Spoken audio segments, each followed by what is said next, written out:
Alors aujourd'hui, ce que nous fêtons en cette fête de l'Assomption de Notre-Dame, c'est que Notre-Dame, la très sainte Vierge Marie, peu après sa mort et sa résurrection glorieuse, Notre-Dame fut élevée, corps et âme, au ciel, pour toujours. Elle est au-dessus des saints et des anges. Et nous pouvons faire cette distinction, Assomption et Ascension. L'ascension est le fait de notre Seigneur qui, par sa puissance, puisqu'il est Dieu, s'est élevé au ciel par sa propre puissance. Notre-Dame, c'est son Assomption, puisque c'est par son Fils, le Fils de Dieu, que Notre-Dame est montée au ciel. Alors pourquoi cette Assomption? Pourquoi? Eh bien parce que, première raison, Marie a reçu la plénitude de grâce. On le dit, on le récite, elle est pleine de grâce. Elle a reçu cette plénitude de grâce et elle a été exceptionnellement bénie par Dieu entre toutes les femmes. Et cette bénédiction exclut ces paroles que nous trouvons dans le livre de la Genèse, au chapitre 3, verset 16, « Tu retourneras en poussière ». Voyez ? Et ce que je retiens comme signification, comme réalité plus exactement, qui est la cause finalement de cette Assomption de Notre-Dame, c'est qu'elle est bénie. Bénie. Demandons aujourd'hui d'être les bénis de Dieu, les bénis de Jésus, les bénis finalement de Notre-Dame, la bénédiction. Vous savez, ces objets, ça se perd un petit peu, qu'on bénit, ces chapelets qu'on bénit, ces maisons qu'on bénit. Deuxième raison théologique, à côté de Marie bénie de Dieu, eh bien, c'est de rappeler tout simplement la parfaite victoire du Christ sur le démon. Et ça n'est pas rien. Nous vivons une période de combat, disons-le, de combat pour la foi, de combat pour l'Église, de combat contre le mal. Eh bien, Jésus aujourd'hui est victorieux sur le démon, c'est-à-dire que c'est la victoire sur le péché, ce péché que nous ne connaissons que trop, nos faiblesses assumées, victoire sur le péché, victoire sur la mort.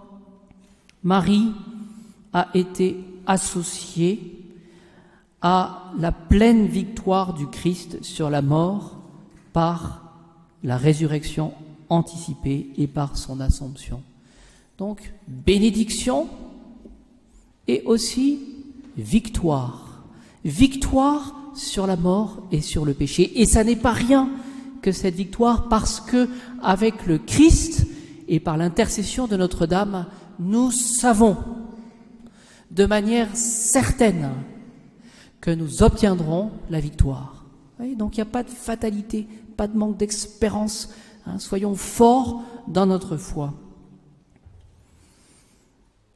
Marie, pourquoi, les théologiens s'interrogent, était-elle laissée au monde après la mort de Jésus? C'est intéressant de se poser la question, mais Notre-Dame, pourquoi est-elle restée sur cette terre quelques années après la crucifixion et la résurrection de Jésus? Pourquoi? Nous avons la réponse dans Bossuet. Et je vous le cite parce qu'il me semble que cela est notable pour les temps que nous vivons. Que dit Bossuet? Marie est laissée au monde après Jésus-Christ pour consoler l'Église. Cette réalité de la présence de Marie auprès de l'Église, et l'Église, c'est la société de tous les baptisés, c'est Jésus qui se répand et qui continue de manière visible son œuvre dans le monde. Et il me semble opportun de rappeler cette vérité de foi. Je crois en l'Église catholique, mais tout spécialement par l'intercession, par la protection de Notre-Dame, qui est là pour consoler l'Église. Autre interrogation, la mort de Marie. Vous savez qu'on parle de mort ou de dormition. Que dit saint Jean Damascène? dans son homélie justement sur la dormition. Marie mourut, dit-il, d'une mort extrêmement paisible. Et c'est bien cela qu'il faut demander à Marie, parce que nous le demandons à chaque « Je vous salue Marie » maintenant et à l'heure de notre mort. Alors en préparant ce petit mot, je me disais, mais c'est peut-être pas très joyeux de parler de la mort un 15 août, mais il n'empêche que cette réalité qui nous touchera tous, eh bien, doit être, je dirais, anticipée. Cette réalité doit être préparée, mais de manière, je dirais, tout à fait paisible en Marie. Et que dit saint François de Sales dans son traité de l'amour de Dieu? Il est impossible d'imaginer, dit-il, que Marie soit morte d'autres sortes de mort que celle d'amour.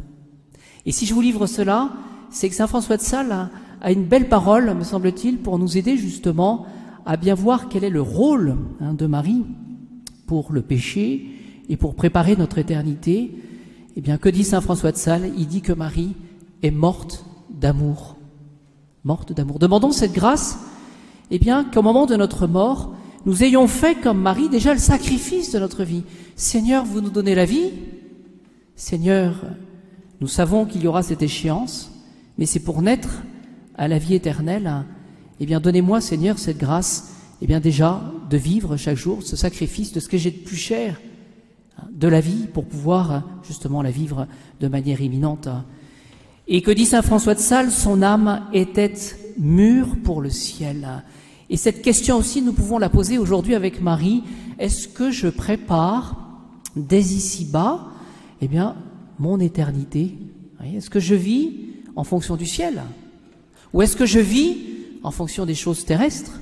En fonction, peut-être, des catastrophes? Non, est-ce que je vis en fonction du ciel pour m'unir à Dieu et avoir cette vision béatifique?